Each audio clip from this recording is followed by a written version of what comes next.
My name is Layne Ridderman. I'm from Kalamazoo, Michigan. I just turned 20 last month, and I go to St. Mary's College in Indiana. I knew I wanted to play soccer, but I'm like, you never know what college will bring. But I was like, this is a place where I could be so happy with or without that. I went to a really small high school. I just need that academic attention of a really small class size, but also just the exposure to like a big football school and all that brings with it too. So it's just a really perfect mix for me. I started my freshman year, everything was great. I was always really tired, but I figured that was just, the college athlete. And I was always having problems with my armpits, whether that was like rashes, just like difficulty with a bunch of deodorant and all that kind of stuff. She felt around and I noticed I had a lump in my armpit that kind of stayed the same. Got the biopsy, turned out to be Hodgkin's lymphoma. And then I'm just like starstruck. I'm so shocked and I didn't even know what to do. Did 6 rounds of chemo, so that was 12 treatments. I'd get one every 2 weeks. And during that time, I did online school. I got an internship, so I was really like trying to not let this bother me more than it should. I obviously knew that I now more than ever wanted to keep playing soccer because my team was a really big staple during my treatment and just my return to school in general. Really, really supportive, and I just knew that I needed to be on a team after that.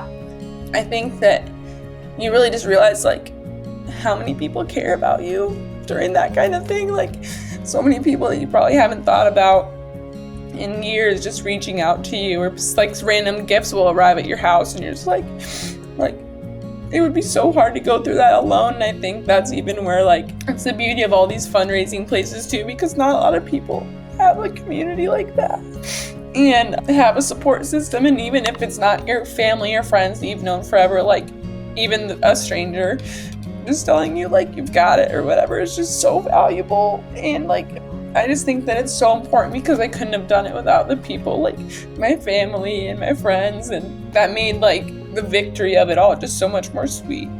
I've never really done any sort of fundraising, so that kind of was like, oh, this is a new experience too. But like my favorite part of it was just connecting with other athletes, hearing their story and hearing their why, and then also through Headstrong being connected with like a giant pool of athletes that are somehow connected to cancer and just using Headstrong as a platform for them. So it was just really nice because a lot of people know my story, but this is just adding layers and layers to all the things that, cancer has helped me be able to do. So it was really cool.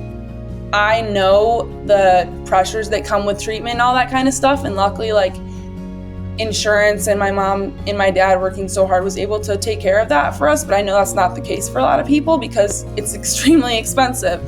They should support it because it's for everyone. It's not just for lacrosse players, it's not just for athletes, but like the range of impact that this organization has is just so wide. And I feel like the more that you look at who they're helping, the more that you want to help too, because it's not one dimensional. It's just there's so many different things that you guys are doing. So I think that that's all the more reason to support it.